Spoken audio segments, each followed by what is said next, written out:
Welcome back, everyone. It's been a great day so far. I was backstage talking to Amy Cuddy, and she said it was like a fire hose in the face, which I interpret it as like drinking from a fire hose, but taking it up a couple of notches.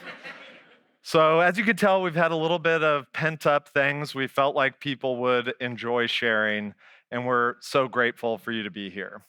We've had a pretty full day, but we're glad you're here for session 3.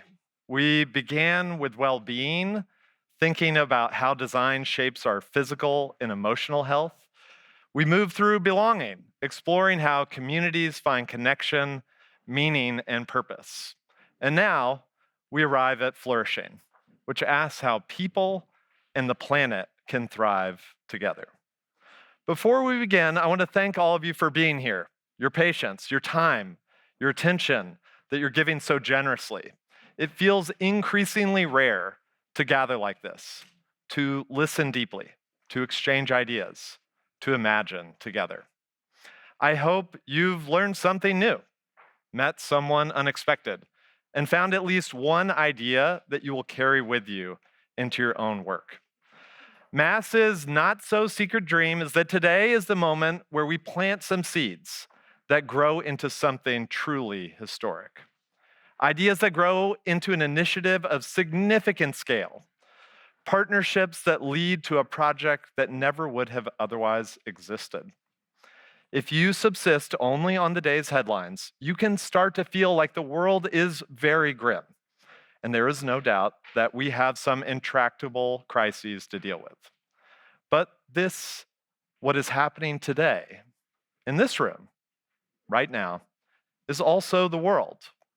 We are creating our reality, one conversation, one collaboration, one design at a time. What we need most is not another warning about what we are against. We need a clear picture of what we are for, and that this better future is possible. This is the essence of abundance, not a future of scarcity where we compromise more, but where one where life is richer, more opportunity, more belonging, more beauty, more joy for everybody. No exceptions, as Patricia put it. And across our work, we see proof that this is possible. Through design, beauty itself becomes an act of care. It has been 15 years since we founded Mass. In that time, I've had the privilege of working alongside extraordinary colleagues, clients, and communities. Every day, I get to learn from people whose creativity and curiosity are leading them to do hard work that advances progress. That is a rare privilege, and I'm truly grateful for it. For those of you who aren't as familiar, let me tell you just a bit about how we work. Mass was founded on a simple but radical belief that architecture should serve society. We built a nonprofit model to work in places and with people where design is desperately needed but underinvested in. Our work is organized through design labs. You've heard about many of them today, each focused on a systemic challenge: health, housing, climate, memory, disability justice, maternal well-being, Native communities, and the post-industrial small American city. Each lab works to deliver impact through 3 work streams. First, through research, we understand our most pressing challenges and the opportunity for design to intervene. Second, we partner with bold dreamers, like those you've heard from today, to build proof of what is possible. We call these catalyst projects. And third, we take the lessons we've learned and share them through film and publication so that others can replicate these ideas to shift markets, to shift policies, and to shift public expectations. This structure enables us to address issues that traditional markets often overlook. It allows us to demonstrate what is possible before it becomes profitable or politically safe.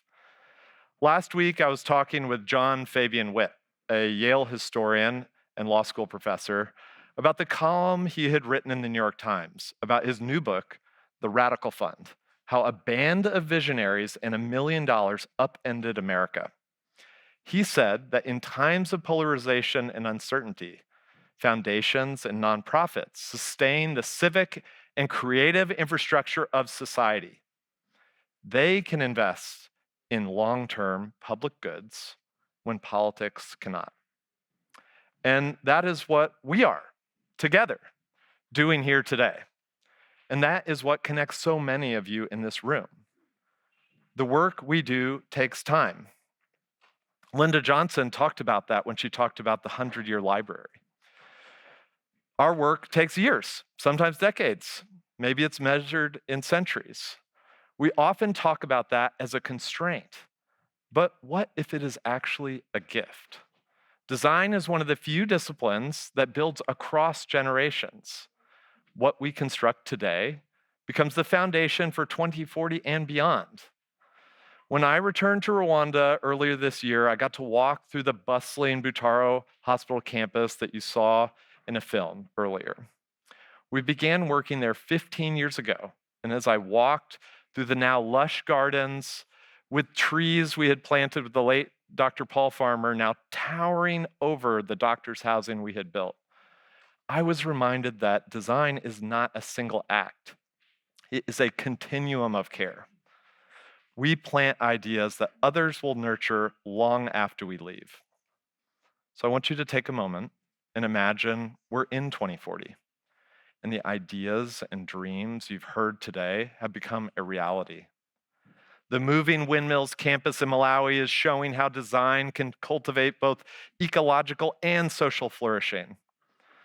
The New Lots Library in Brooklyn stands as proof of belonging and civic renewal. The Neighborhood Birth Center in Boston is demonstrating well-being for mothers and families.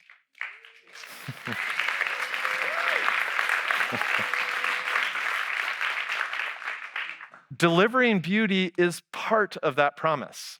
Beauty is not decoration, it is the evidence of dignity. It is how we signal that everyone matters. Tonight, we continue that journey of imagining what's possible. Now, it's a privilege for me to introduce someone who has embodied this vision from the very beginning. Sierra Bainbridge was part of the founding team at Mass and introduced us to the very idea of abundance. Sierra leads our landscape practice, which in every project demonstrates the possibility to plant the seeds, literally, of a flourishing, verdant, nourishing, and regenerative future. Her work shows us that abundance is not excess, but equilibrium, where human life and natural life thrive together. Please join me in welcoming Sierra Bainbridge.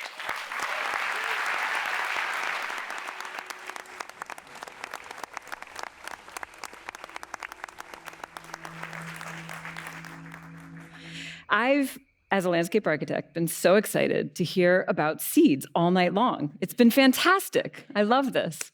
But for a second, I want you to imagine holding a seed in your hand. It looks small, insignificant even. But the moment you press that seed into the soil, you are not just planting a future plant. You are setting an entire system in motion.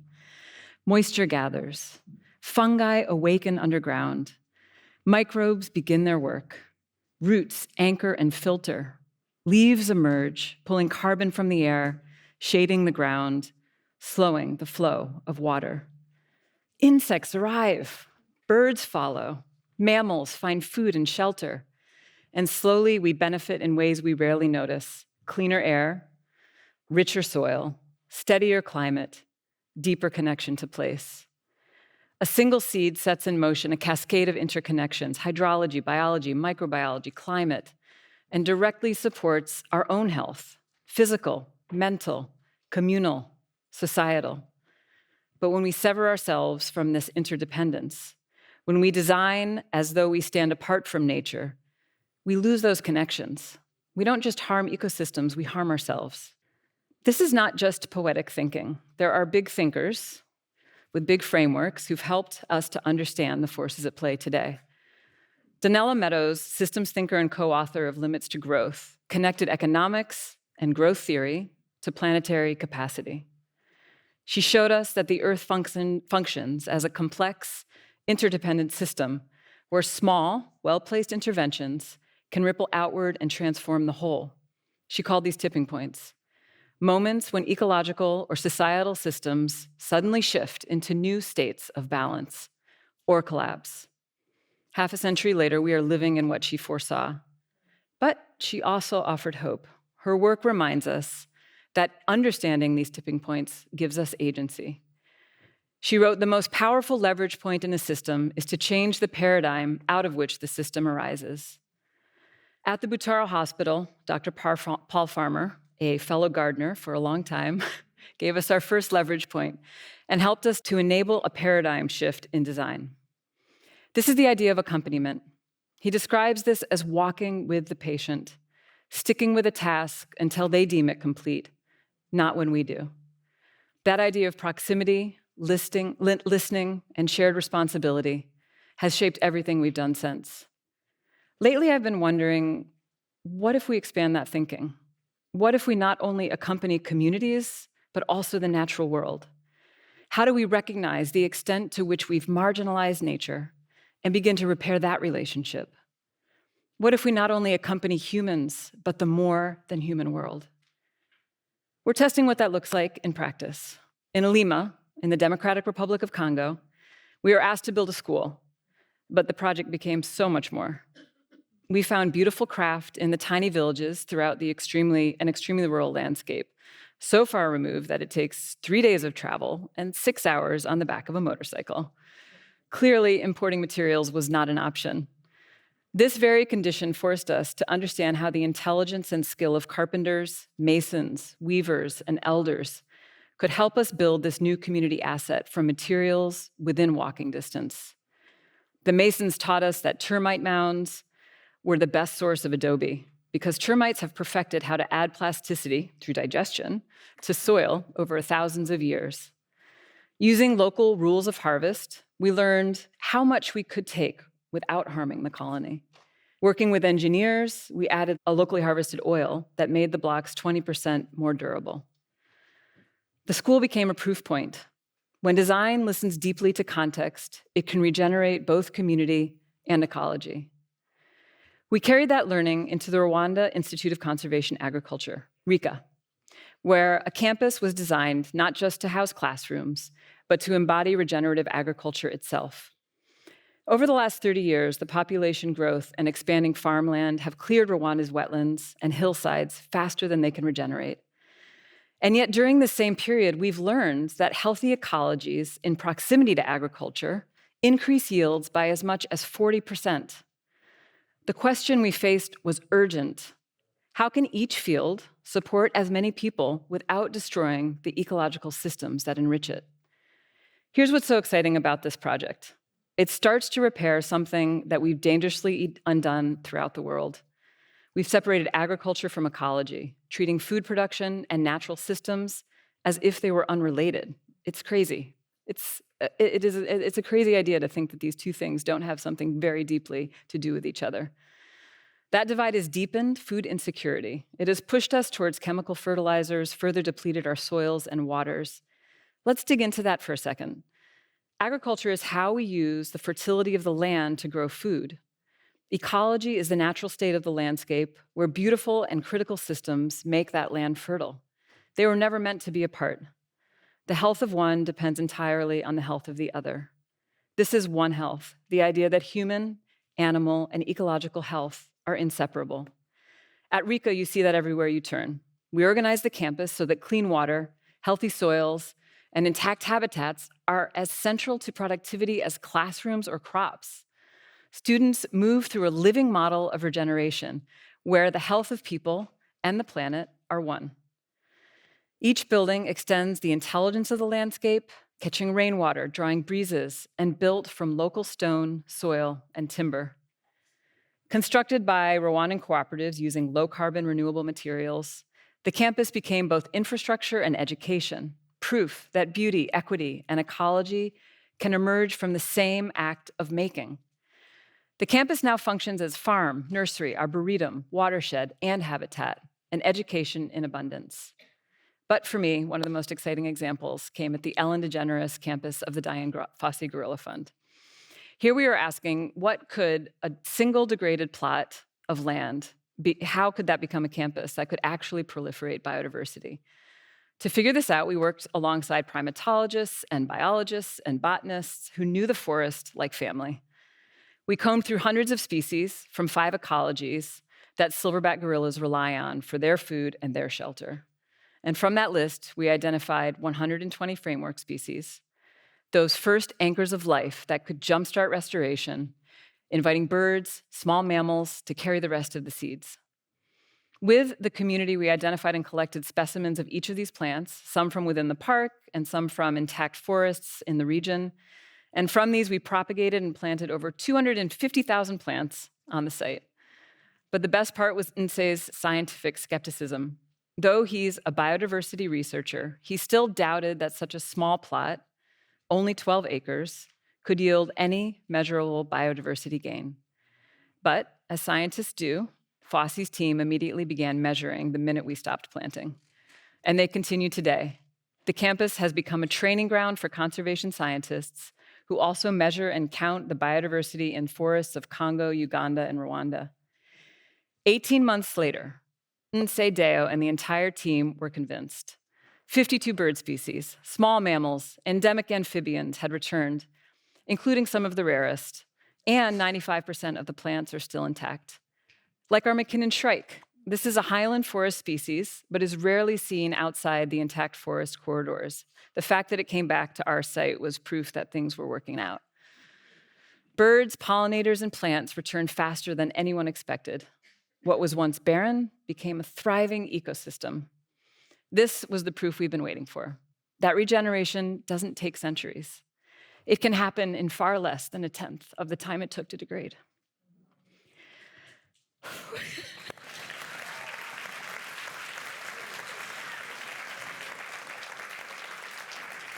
Thank you. But proof doesn't only live in data. It lives in people. This is Jean Baptiste, and he always looks like this. He and I have been gardening together for 15 years. He gardens now at the University of Global Health Equity at Butaro Hospital in Rwanda. For him, gardening wasn't just maintenance, it was healing. He saw tending the landscape as a way of caring for patients, for staff, and families alike. Because of his attentiveness, the hospital leadership wanted him to oversee the maintenance team, but he said no. His calling was the land. The act of planting, pruning, and caring for the earth was his way of restoring health. What's remarkable is that he followed us, literally across Rwanda. He joined new projects wherever we were working. He didn't have to. He believed that by tending to the land, he was tending people, communities, futures. Jean-Baptiste taught me that caring for the earth and caring for each other are, in the end, the same act. That is the radical hope.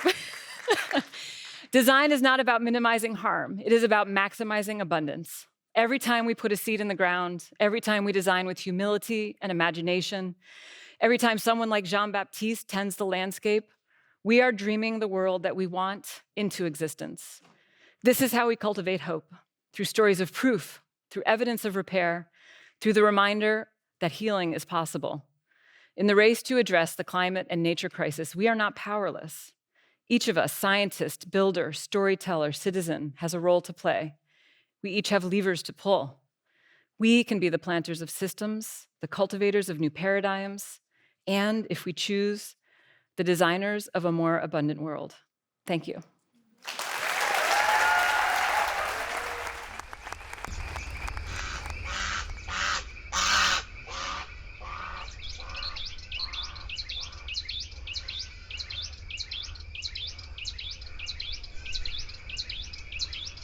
Can you hear it?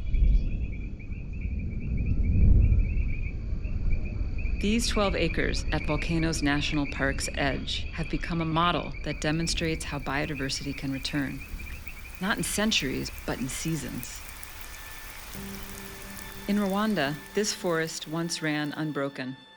Over time, farmland and eucalyptus plantations pressed in, narrowing habitat and pushing wildlife inside park boundaries. Outside the line, species thinned. What conditions call forth abundance, life and balance, humans and the natural systems we rely on? We began by understanding what should be here, working with the Dian Fossey Gorilla Fund, which advances conservation as a complex, collective commitment to endangered species and future generations. Our team at Mass designed their campus as a living laboratory to foster biodiversity by regenerating the land. We set out to find, collect, and propagate over 120 native species from the 5 surrounding mountain ecologies. Framework species first, fast, hardy, and generous, so the rest could follow.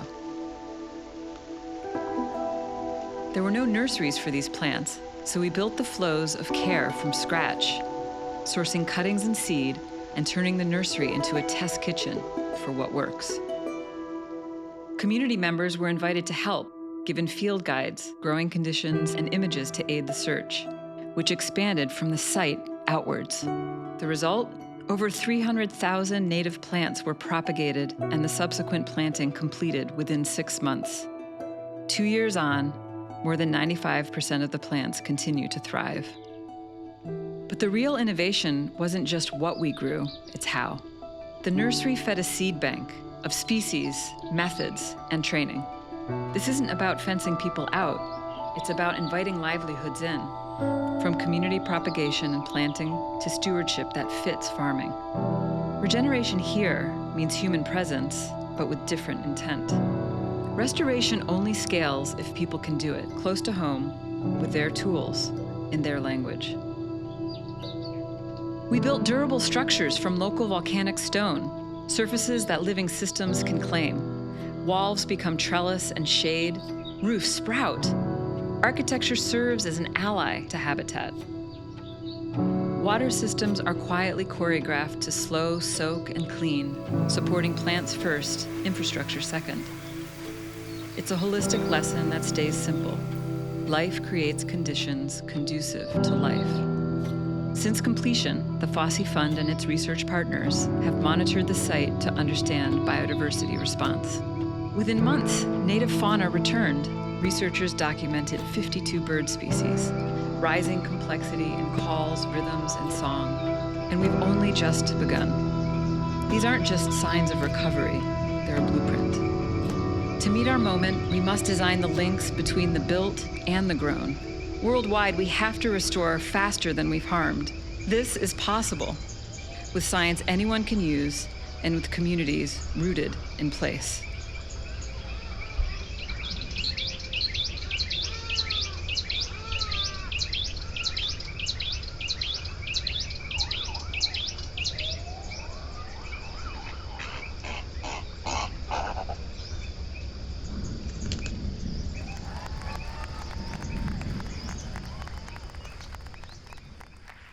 As always, Sierra continues to inspire me and all of us, as does our amazing film team that put this film and all the others you've seen together.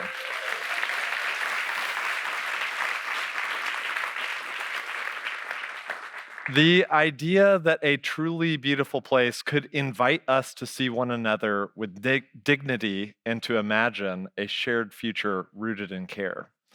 And now it's a pleasure to introduce Dr. Tara Stoinski, our longtime partner and collaborator at the Dian Fossey Gorilla Fund, where she is chief scientist and executive director. Tara's leadership has shown the world that conservation and community are inseparable, that protecting gorillas means also investing in the people and ecosystems that sustain them. She continues to remind us that human well-being and planetary well-being are not competing goals, but one shared future. Welcome to the Abundant Futures stage, Dr. Tara Stoinski.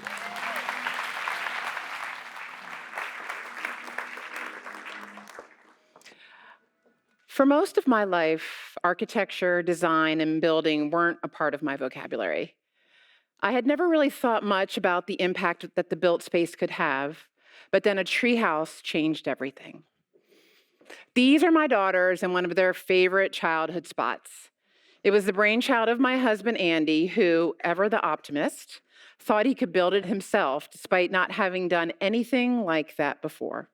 But the even greater challenge to his vision, and one that he refused to acknowledge, was that he was nearing the end of his years-long battle with cancer that started just after the birth of our second daughter.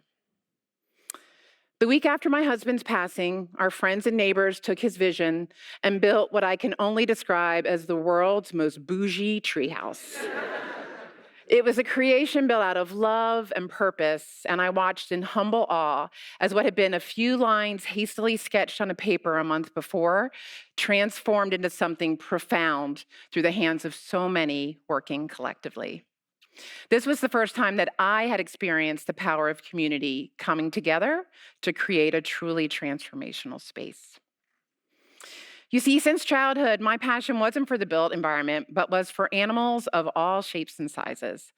I grew up with almost every type of pet you can imagine in my suburban home, from the usual cats and dogs to the more exotic rabbits, mice that got loose in the house a lot, much to my mother's chagrin, hamsters, and even chickens and quail. I was lucky enough to turn this passion into a career, and for the last 30 years, I've been studying and protected one of our closest living relatives, gorillas. These creatures continue to amaze and awe me on a daily basis. And perhaps that's not so surprising since they share 98% of our DNA and some of what we admire most in our own species. Like us, gorillas form lifelong friendships and they mourn the loss of family members. And like us, they take care of their most vulnerable, just as my community did for me and my girls. What I didn't expect was that design would end up becoming an essential aspect of my work with the gorillas. When Dian Fossey started her groundbreaking studies in the 1960s, she lived deep in the cold, misty forests of Rwanda in a rustic camp at 10,000 feet elevation. She spent 18 years at that site, which she named Karasoke, after the two volcanoes, Mount Karasimbi and Mount Basoki, that surrounded it, until her murder in 1985. Karasoke continued in its original form for another 8 years after her death, until it was destroyed during the Rwandan genocide. After that, our operational base had to be moved outside the forest, and we set up in a town about 15 miles away, first working out of a house, then 2 houses with the wall in between them taken down, and then eventually into an office building. Now, while this was a huge upgrade in terms of the amount of space we had, the quality of that space was less than ideal. We were very far from the forest and the communities we served, and sandwiched between a very busy road on Main Street and a sports stadium. So our meetings were regularly drowned out by huge 18-wheelers passing by on their way to Congo or Uganda, or the cheers associated with the stadium's near-daily sporting events. We had one room for hosting the hundreds of Rwandan students that would come each year for scientific training, and our only lab was a converted kitchen without proper ventilation. When you walked down that hallway, you were greeted by the odors of the forest, but not the good ones. Fast forward to 2017, and as our organization hit its 50th year anniversary, we decided that moving forward with a new purpose-built home was a priority, and that's when we met Mass. As scientists and conservation practitioners, we were focused on the function of this new home. We wanted more classrooms, more labs, hopefully some student housing, and a location that would bring us closer to the park. A research center that was probably modeled more after Dian's mountain camp than anything particularly aesthetic or multifunctional. But from day one, Mass challenged us to think beyond function to form and impact. As we sat together, we worked through questions about the purpose of this facility beyond being just a workspace. What more could it enable us to achieve in our mission of helping people and saving gorillas? How could it help us tell the story of why conserving gorillas is about so much more than saving a species, that ultimately it's about saving ourselves? We set the goal of making the campus a global gateway to conservation, a place where stakeholders of all types could gather, engage, and be transformed. As we neared the end of the design process, Mass approached us with an intriguing proposition. Could they not just design the campus, but also construct the campus? Because they had not yet taken on a build project of this magnitude, it was something we spent a lot of time discussing internally as well as with the MASS team. And I'm really proud and honestly thrilled to say that in the end, we embraced our core value of courage and we took the leap. Because we saw how working together could make this project so much more abundant and ensure impact not only on completion, but throughout the entire process.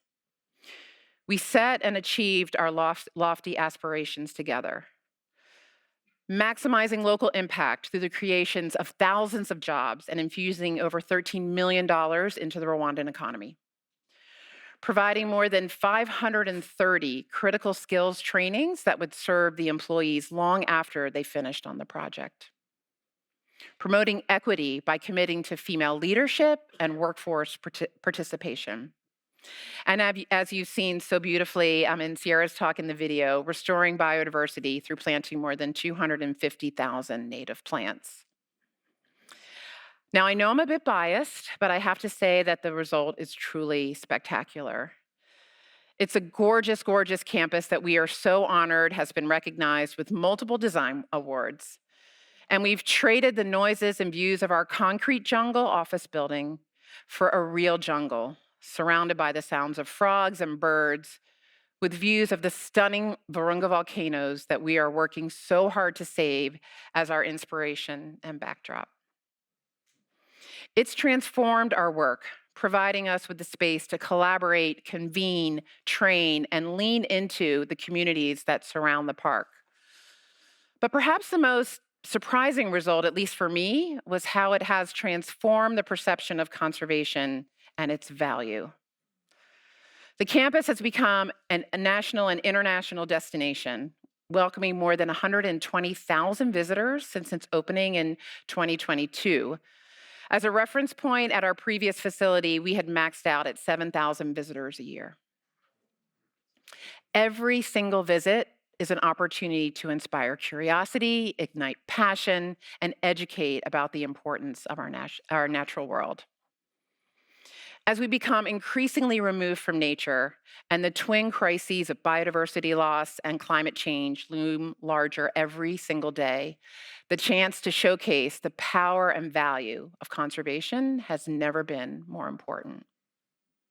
Because ultimately, conservation is as much about people as it is about animals. And it is as much about human futures as it is about wildlife futures. We've been open for 3.5 years now, and we've trained thousands of early career African scientists, building the pipeline of conservation biologists who will carry this work forward. We've hosted hundreds of critical stakeholder meetings in a space where partners feel valued, inspired, and ready to collaborate. We've engaged tens of thousands of community members around the importance of conservation, from primary school nature clubs to village elders to government leaders. Because it's not just those of us on the front line who need to do the work, everyone has a role to play in conservation. And now we're expanding our vision, eager to think about what more can we do? How can we inspire and engage more people? How do we enhance the critical trainings and convenings and conversations that are needed to protect our planet and ensure a thriving future for our own species? And how do we stretch to lean into issues beyond our traditional expertise, areas like regenerative agriculture and agroforestry, climate resiliency, and forest restoration? These are important the world over, but especially in the areas where we work, where people's lives are so directly dependent on a healthy, functioning ecosystem. And yet these ecosystems are collapsing and disappearing. And so our big, bold vision is to build on the successes of this campus, doubling its size, but infinitely increasing its impact through tackling the tough issues that we must address if we are to protect, nurture, and sustain thriving ecosystems for generations to come. I often say that if you would have told me in graduate school when all I wanted to do was watch animals, that was going to be my job, that I would be building a campus, a multi-million-dollar campus, halfway around the world during a global pandemic when I couldn't even get on site, I would have said you were crazy. But this project has been one of the greatest joys of my career, not just for what we produced, but for how we produced it. The partnerships, the impact, the merging of visions, Mass's vision for what the built space can achieve, and our vision to ensure a future for gorillas and our planet. It is proof that the sum is so much greater than the parts when we work together. And the possibility for what comes next as we expand the campus, the difference that we can make is truly thrilling. For me, it all circles back to the lessons I learned watching through tears as a treehouse took form in my backyard. To what happens when a community comes together around a vision, when stick figures on paper become a place of change, and when we build something together so beautiful and transformative that none of us could build alone. Thank you.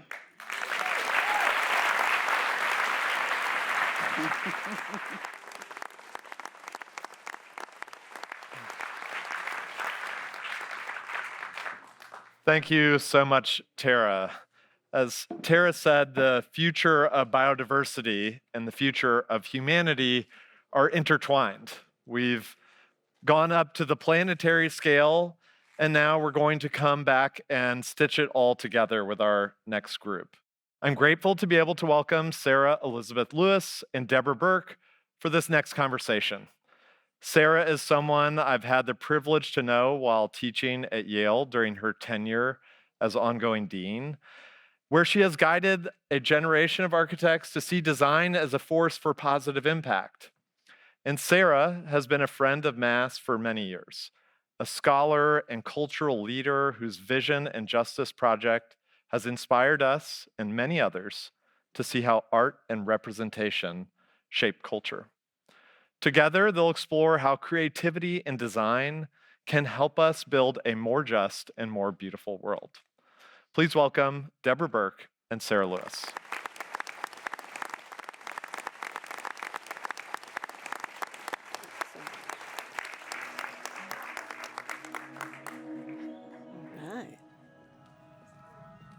All right. Okay. Hi, my friend. Hello, my friend.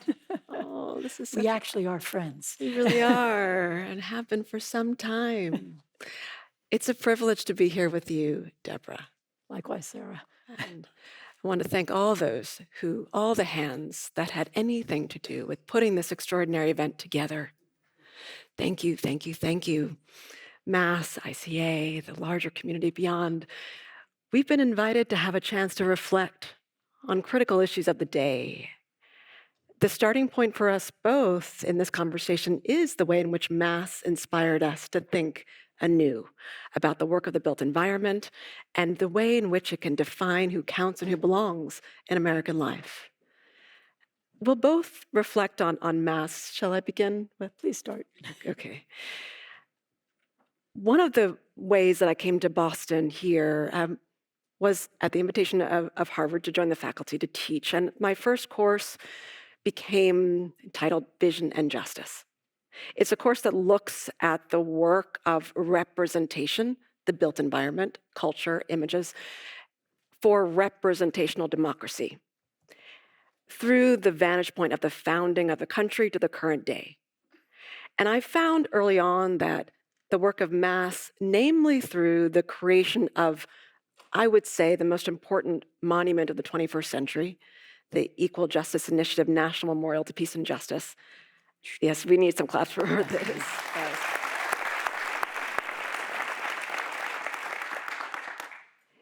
Becomes the indispensable touch point to understand the work of culture for justice. It transformed my thinking in that course and in the work beyond.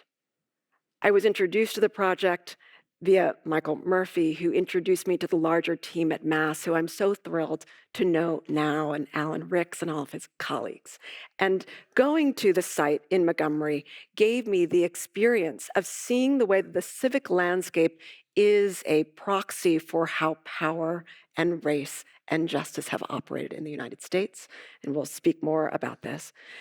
But it became for me a way to also make realized a fundamental truth that I think is hidden in American society. We often look at the tensions of the founding of the country. It's a country that is built on an idea of abundance, in effect, of liberty and freedom, the tension with slavery as an unspeakable sentence. And we think that often law and norm alone has done the work of transforming our sense of who counts and who belongs. But when you look at the very definition of citizenship, defined by the Naturalization Act of 1790 as being white and being male and holding property, and you think of the current definition today, as a historian, I know, you look back over the centuries, you realize that it's not been the work of law and norms alone that have transformed our definition of belonging. It is often the work of the arts, of culture, of the built environment that gets us to know what we don't know about each other and about ourselves. And you can't think of the construction of culture, as I learned through engaging with mass more, and then having my thinking transformed about the work of culture without looking at the work of architecture and the built environment in that equation.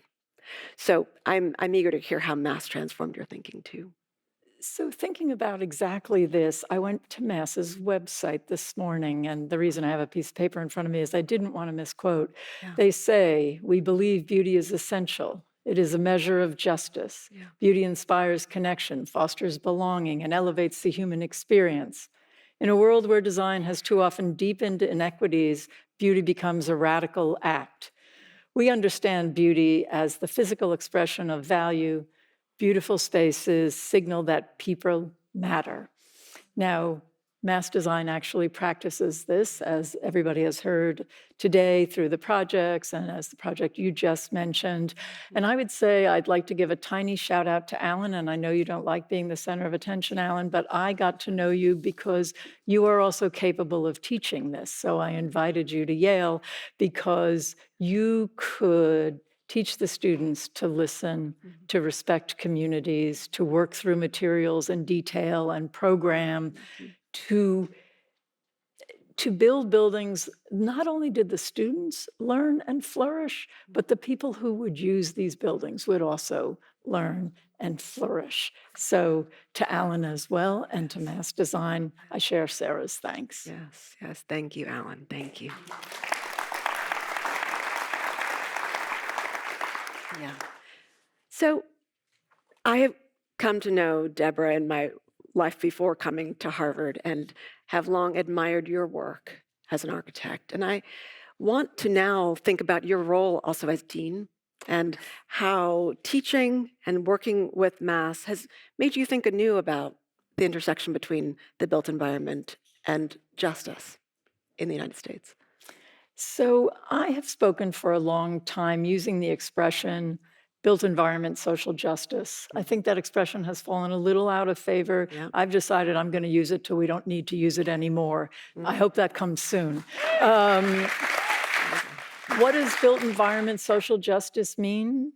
It means that everything we build, housing, libraries, schools, hospitals, civic structures, community centers, parks, infrastructure, all must meet the following standards.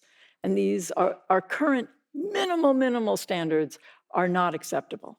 I would describe it this way. The Flint water crisis, you may remember, was a built environment social justice issue. The Grenfell Tower tragedy in London was a built environment social justice issue. The Cross Bronx Expressway continues to be a built environment social justice issue. Yes. And I'm going to read a quote from Pete Buttigieg. The very fact that we have the phrase wrong side of the tracks in American English tells you something about how infrastructure, which is supposed to connect, can also be used to divide, often on racial lines. Yes. I won't read the length of his quote. Nobody's worse off when we reconnect areas that have been separated or segregated. And I don't know why anybody would be against us doing that when the whole point of transportation and infrastructure is to connect, not to divide. So I would say that the appropriate and just standards that we need for our built environment are the following. It has to be universally accessible. It has to be well-structured. It has to be environmentally sourced, constructed, and operated, has to be free from human suffering, and needs to be beautiful, to get back to this theme. Universally accessible means not just getting a wheelchair in. It means that all users feel welcome. That's universally accessible. Well-structured means built to last, with systems and structures that are stable, reliable, and offer the possibility for future adaptation. Environmentally sourced, constructed, and operated, everybody in this room knows that the built environment contributes more than 40% of the global carbon footprint. So everything we build going forward or rebuild or adapt needs to actually reverse the climate crisis. And free from human suffering means that no material or no product used in construction should be produced with forced labor, slave labor, indentured labor, or child labor, period. And finally, and most importantly, it should be beautiful.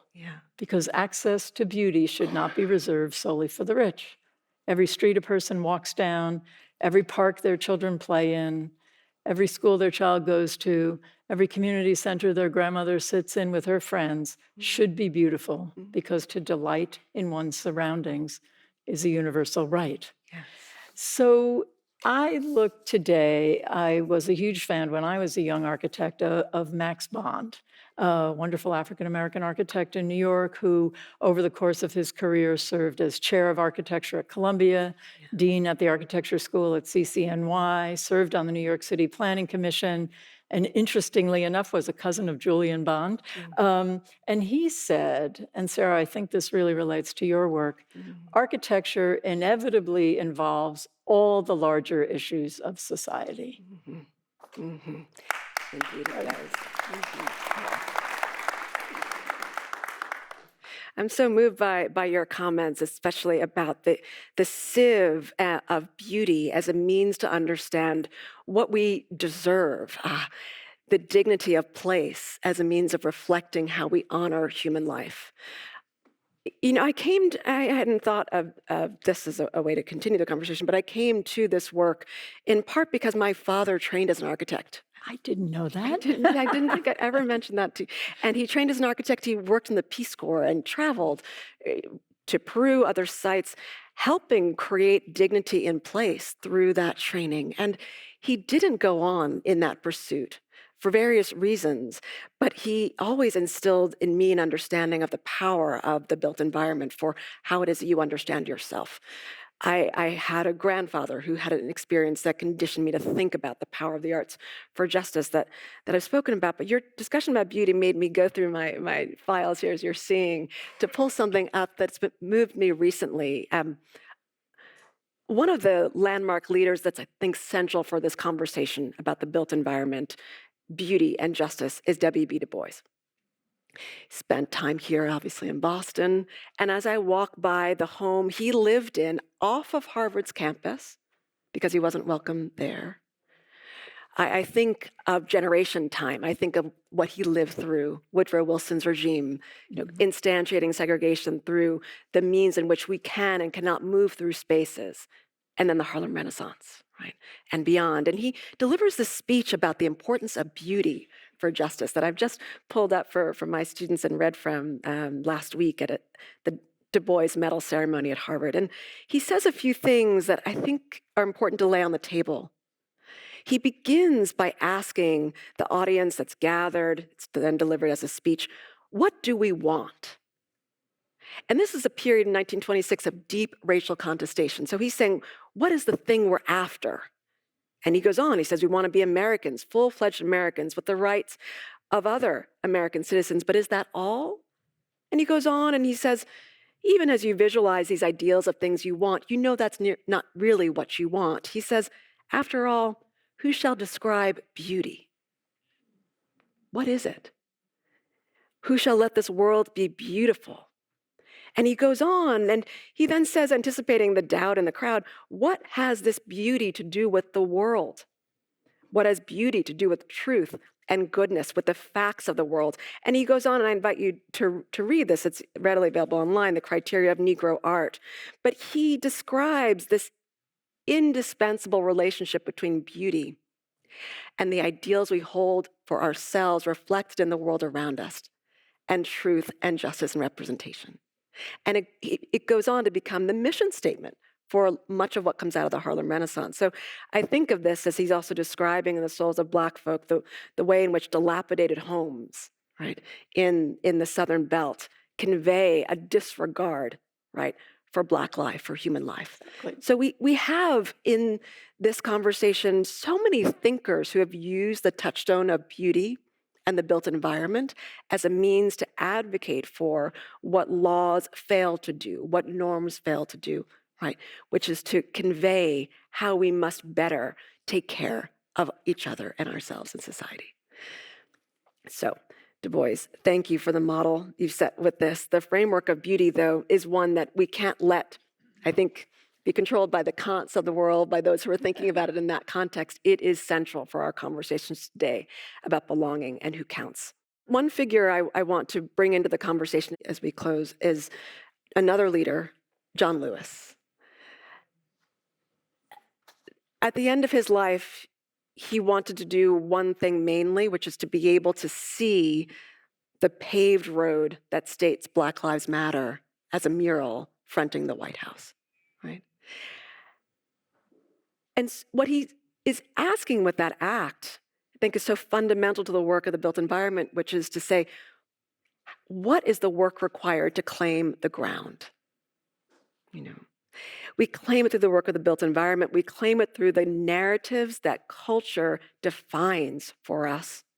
We claim it by being able to state what has not been allowed, that Black lives matter. And I learned about, the importance of this intersection of art and culture and justice so much through his work. He invited me to speak at his penultimate Selma to Montgomery march that he made every year. And I was stunned that he knew anything about vision and justice, and he wanted to speak about culture and the power of the built environment for justice. It felt as if, as we were having the conversation in front of his congressional colleagues, that it was the unfinished work of the long civil rights movement to co-join the power of the art, of the artist, of the architect, of the lawmaker together in one arena to consider how we define these notions of belonging. So I want to salute that work as well as we're in conversation here. Do you have any concluding thoughts about your thoughts about beauty and justice and the built environment? It's very interesting to me that you mentioned John Lewis, because of course, who among us didn't admire him enormously? And the example you give is so profound. I think what's important to remember is that design can be an instrument for meaningful change, and access to beauty for all is something we should continue to aspire to in every act we do in whatever creative field you're in. So thank you, Mass Design, for showing us how to do that. Thank you, Mass. What an incredible way to pull all these things together. Thank you, Sarah and Deborah, for showing us that beauty is inseparable from justice, that how we build and what we build reflects what and whom we value. Our next speaker takes that idea and is asking what a politics of beauty might look like. I'm thrilled to introduce Ezra Klein, whose work continues to expand how we think about possibility and progress. Through his writing and podcast, he has challenged us to imagine an abundance agenda, to build more of what people need. Now, let's welcome Ezra Klein.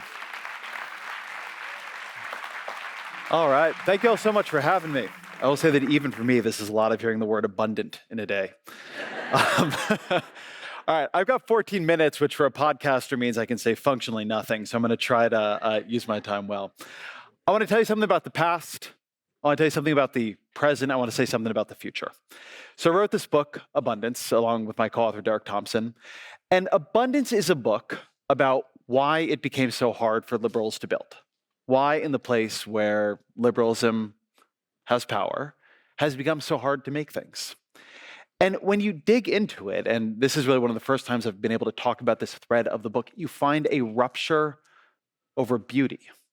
There are other ruptures too. There's too much growth. There are things we did wrong. But there is something that is threaded through the split that begins to happen in the post-New Deal era over beauty. Lyndon Johnson gives a speech at the University of Michigan, and he talks about, we used to worry about the ugly American, referencing the Graham Greene book. Now we worry about the ugly America. John Kenneth Galbraith, the legendary economist and great liberal thinker, in his book, The Affluent Society, talks about this very legendary passage about an American family driving out into the wilderness in their car and going underneath the big billboards and finding the stream despoiled with plastic and with trash. Is this what we were fighting for?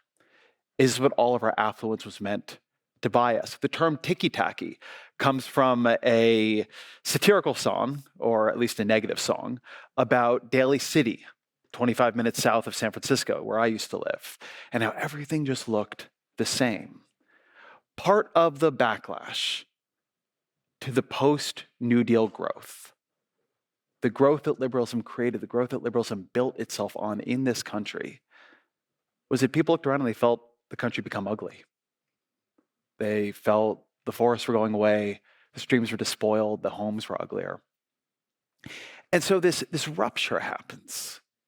This deep sense of mistrust that we can build in a way that isn't just fair, that isn't just just, that isn't just environmentally sustainable, but that offers something else to this country too, that we can build, that when government builds, when people build, that we can trust them to build beautifully. Because although we don't always know how to talk about beauty in politics, it is a fundamental human desire. And when it is betrayed, people react. So that's the past. There is this rupture in liberalism between growth and the environment, between beauty and building. Now I want to say something about the present. You might have heard that Donald Trump is president. And it's not always what we cover in the news, but it is happening. And here's something I will say for Donald Trump, and I don't say a lot of positive things about Donald Trump or about his movement. But this is a president, and this is a political movement that takes beauty seriously. Now, is their vision of the beautiful mine? It is not. Think, though, Oval Office could use a little bit less gold at the moment. But when Trump came into office, he signs an executive order about architecture in the federal government, demanding that we go back to the classical type of architecture that you see in the Capitol, that you see in the Washington Monument. What does Donald Trump do? Of all the things the president has on his plate, the war, the economy, the appointments, the natural disasters, he decides he will chair the Kennedy Center Board. And you get the feeling that's the part of the job he actually really wanted to do. Because he and the people around him, they understand that if you control the culture, that if you control what beauty is, you actually control an important headwater for American society. You control something very profound. And so at this time, when this very reactionary movement is taking power in American politics, one of the battlefields that they have decided to fight on is a question of what is and isn't beautiful. What paintings will hang in our museums, what the buildings will look like in our capital. And I've seen many liberals, I've seen many on the left, I've seen many Democrats take this as simply an ideological fight.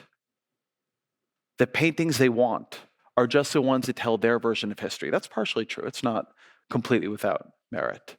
But to take it as simply an ideological fight is actually to miss part of the level they are fighting on, because they understand something better right now than many on the left do, which is that people feel things have gotten ugly, which is that people feel that we are not connected to beauty. People feel art is not for them anymore, that the conversation is not for them. It's there to make them feel like they don't know what's going on. It's there to make them feel bad. And if you just take what they are doing as a kind of literalism expressed through art, right, just a literal expression of politics through art, you'll miss its power. They want to say, we are the political coalition that cares about beauty.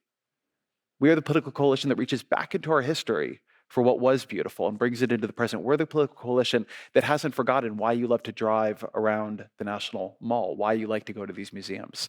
There is actual political power in it.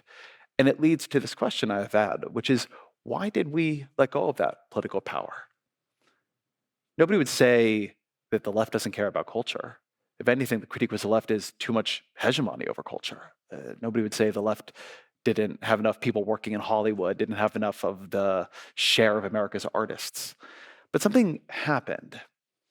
And this is where the past and the present come together, this rupture that we had before, and the sort of abandoned field that Trump and those around him were able to take over.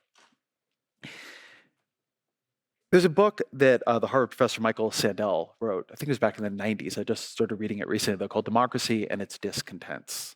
And in this book, Sandel talks about this distinction between two political cultures we've had in this country. A culture of sort of a neutral liberalism, a liberalism of rights, a liberalism that that what it wants to do is make it possible for you to live the life you want to live. But it is very, very nervous about saying anything about what that life should be. And a culture of political republicanism, not as in the Republican Party, but as in the culture of when people say, we're not a democracy, we're a republic. The culture of what does it mean to participate civically? What does it mean to be a citizen in what at least struck the people creating it as a quite radical experiment in democracy? We know all the failures of that experiment at its inception and still even today. And yet it still was an experiment. And if you go back and you read the founders and the philosophers and the debates of that era, they're obsessed with this question of what will it take for people to be able to participate in this? What kind of person would we need? What kind of virtues would we need to encourage and form in them for them to participate in this? And Sandel's argument is that republicanism, understood that way, is about the good. Liberalism is about rights. Liberalism doesn't want to tell you how to live.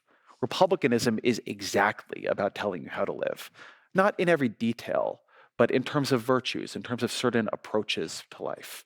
And that as our society became more complex and as our history unfolded, the liberal tradition squeezed out the Republican tradition. And it became what he calls a procedural republic. And that idea of a procedural republic struck me because Abundance is fundamentally a book about process. It's a book about how process is choking off our ability to build, our ability to create, our ability to exercise our judgment and perspective upon the world. Process where we are so afraid of doing harm that we cannot create progress. A speaker earlier, I love the line, I wish I had it with me written down here, but she said, design is not about minimizing harm, it's about creating abundance. It's not that we should have no process, of course, but process can take on a life of its own. I think a lot of people in this room know better than me that beautiful things are not typically created by large committees. That is not known to be the great process for beauty. Beauty is a perspective. Beauty is I'm not going to try to define what beauty is. I think that's beyond my mandate. So I want to say something now about the future, which is the thing that has been obsessing me over the past year is the recognition that if our politics has brought us here, our politics has failed. Part of that has been the sort of work I've been trying to do in Abundance, which is how do you create a liberalism that builds? Part of it is a more political question. How do you create a liberalism that likes you, that gives people the sense that they are part of it as opposed to being judged by it? But I've also come to the view, and I believe it strongly, that there is no viable politics that does not include beauty. People want their world to be beautiful. They want it to be beautiful aesthetically, but also to be beautiful in the morals, the virtues that are instantiated through it. And so I've been wondering about this question of what would it take to bring beauty back into politics? What would it mean to do that? Because as I said a minute ago, when I accidentally wandered into the question of what beauty is, the last thing in the world I want to have to do is define it, much less enforce my vision of it on anyone else's. I think I have good taste in exactly one area of my life, which is music, and only recently would I say that was true for me. Everything else, not great. But here's the thing. What it will require to rebuild that kind of politics, what it will demand to bring beauty back into our politics is a willingness to talk about what it is, to debate what it is, and to come to the view that we should have views upon it. And this is where Sandel's distinction between a political culture that is just about letting everybody do what they want and a political culture that actually has views about the good really comes into play. You have to have views about what is good and beautiful in order to create a world that is good and beautiful. And one of the places where many of the people I agree with in politics have failed, one of the places where I, as an actor in politics, failed, has been to see that as a separate domain. It's not our brief. And something that, going back into our own prehistory, made me realize is that that isn't how people used to see it. People in this country, myself included, still go out of their way when they are traveling to see things created by the Works Progress Administration. We go to see them almost 100 years later because they're beautiful. That under FDR, we created beautiful things. It is true, I lived in Washington, D.C. for 14 years. Washington, D.C. is beautiful. In my view, it is the most beautiful city in the country. The homes are beautiful. The monuments are beautiful. The architecture is beautiful. I don't agree with the Trump administration that the brutalism is so bad, actually. The brutalism is itself an interesting vision. One thing is, I don't actually care so much if things aren't beautiful as long as they're interesting. At least somebody thought it was interesting. And yet, recently that's dissolved. There have been great pieces, one in the New York Times Magazine, one in M+1, about why everything feels so ugly nowadays. And people have their different answers, the cost of construction and this and that. And none of the answers, I've looked into the debate, none of them are really satisfying. The satisfying answer is because we stopped having a view on what beautiful was.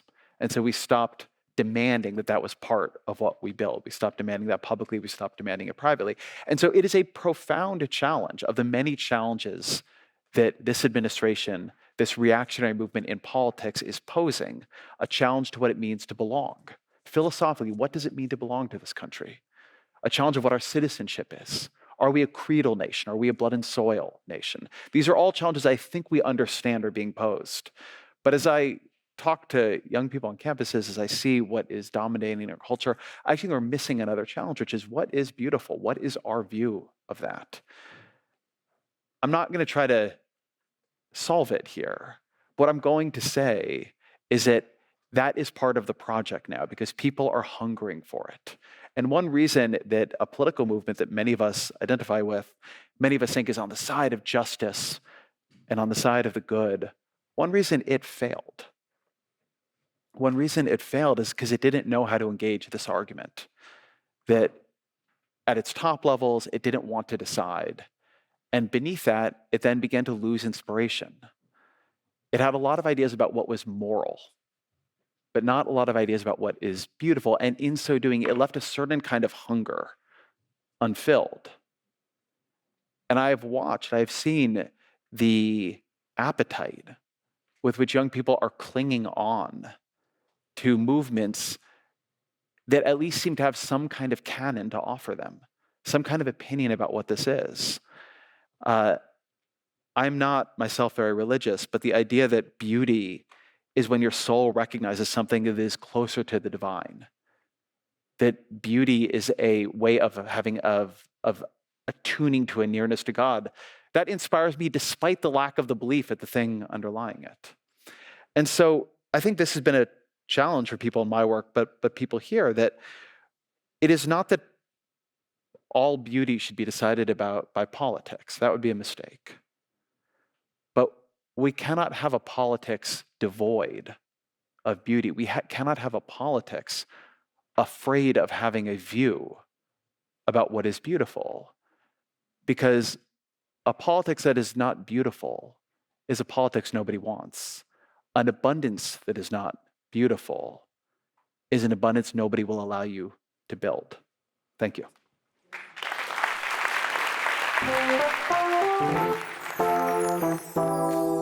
How y'all doing tonight? We got Snack Time from Philadelphia, Pennsylvania. We're gonna do a few quick songs for y'all, if that's all right.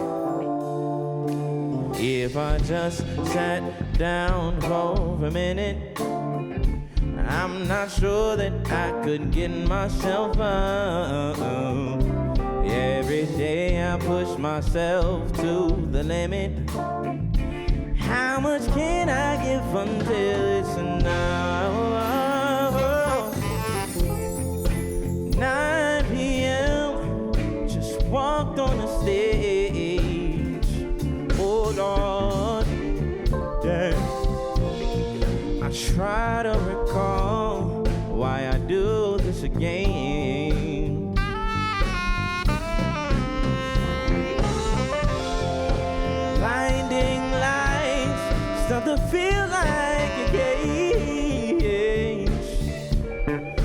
body's saying go, but my spirit's saying no. So I'll stay through the pain. So if I just sat down for a minute, I'm not sure that I can get myself every day I push myself to the limit. How much can I give until it's enough? Oh, I've been killing myself for a long time. Should I stop giving myself such a hard time? Yeah. Oh, I've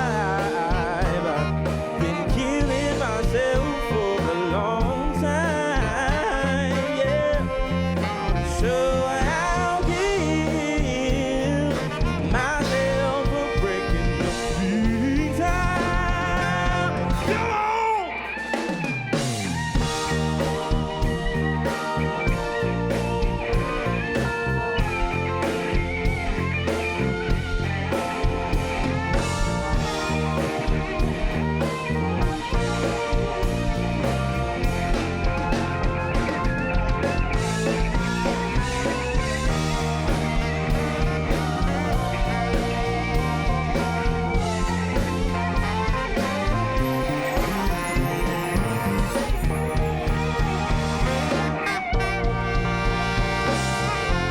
Larry on guitar, y'all.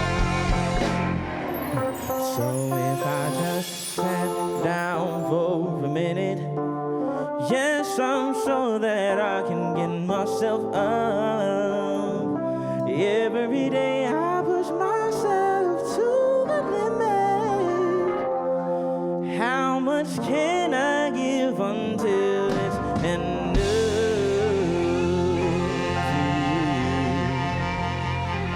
Thank you, thank you.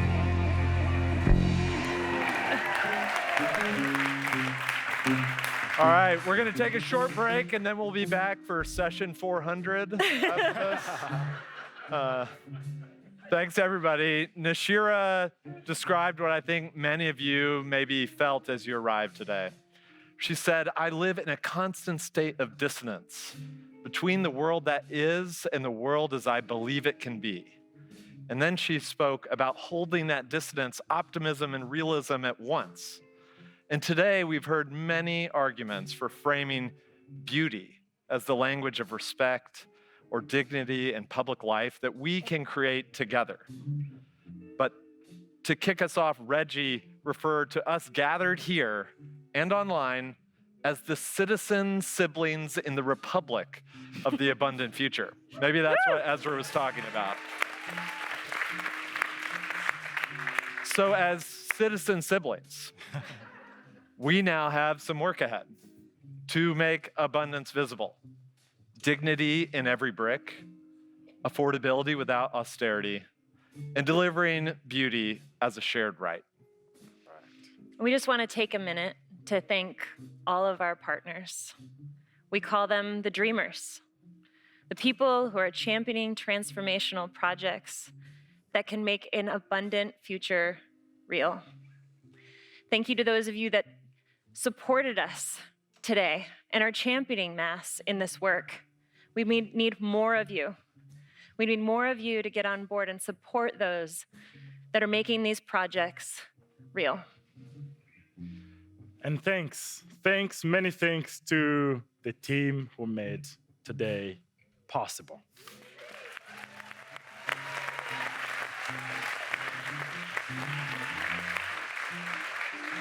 So many people, more than you can imagine, have worked so incredibly hard for us to have this opportunity to be here today with all of you in this beloved moment and community.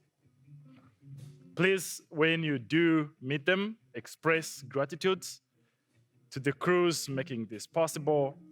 The way you recognize our teams, they're wearing the pins that have flowers and leaves, plants.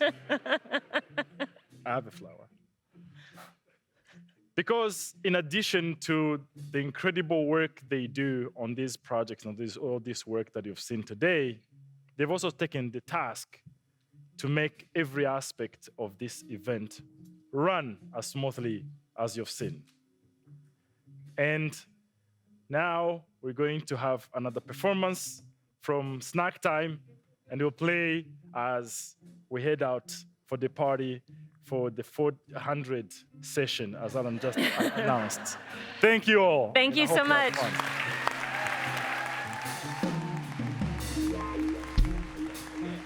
Hello, everyone out there. We are Snack Time from Philadelphia, Pennsylvania.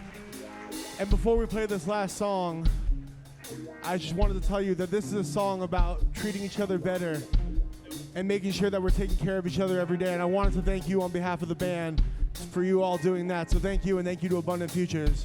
This song is called Together.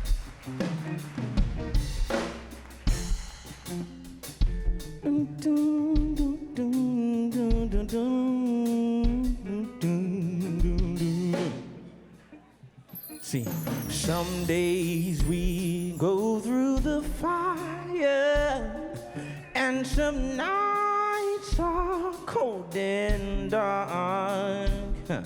Said when you feel that you're good as expired, the music is a good place to start. So if y'all came to party, we'll show you how. Come as you are so we can all get down. The world is so divided, we've got to unite. I said a good vibrations make you feel alright.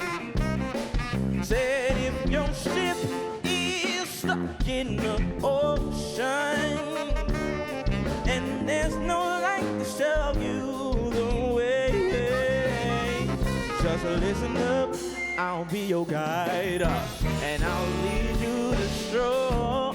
Just drop all your baggage, leave it all on your damn floor. So if y'all came to party, we'll show you how. Come as you are so we can all get down. Since the world is so divided, and we've got to unite. Hey, good vibrations make you feel alright.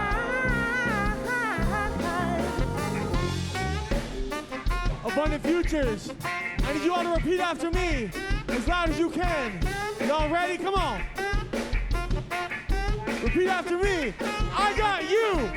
I got you. You got me. You got me. I got you. I got you. You got me. And you got me.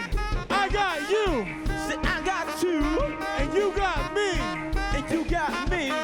Love is all that we ever need. Well, still let's party.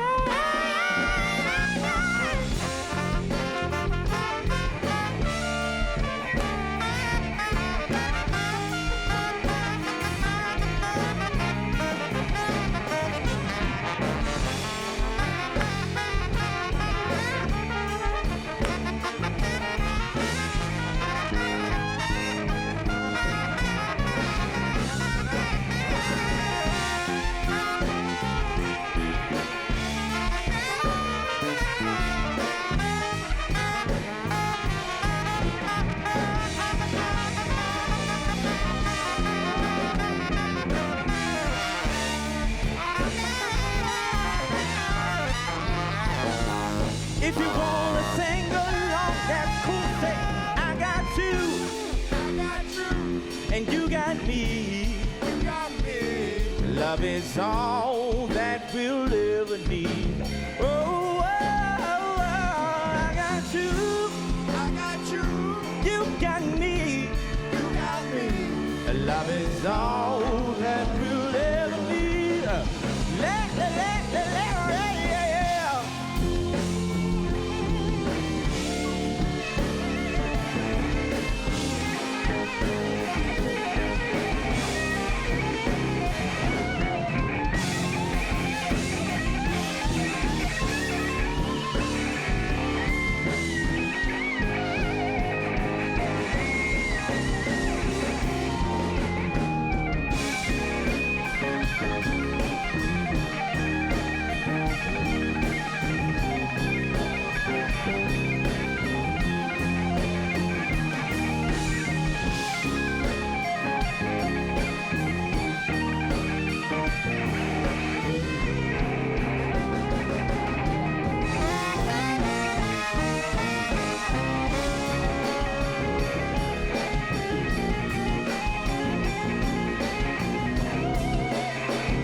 Say that you got me. I said love is all that we'll ever need. Can I sing it one more time? Say I got you. I got you. You got me. You got me. Love is all that we'll ever need.